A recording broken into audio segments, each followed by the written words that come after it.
Hello everyone and welcome to a new YouTube tutorial. In today's video I'm going to show you how you can enable dark mode on any website that you'd like on any browser, and this is with a simple and free extension that we can download.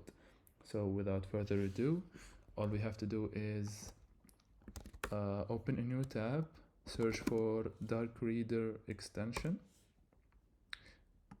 Let's click on the first link, and this is the extension. It's called Dark Reader.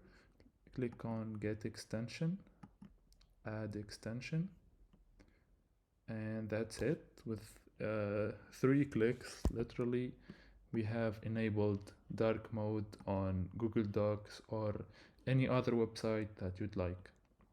So that's it for today's video. If you guys liked it, make sure to drop a comment or a like, and see you on the next video.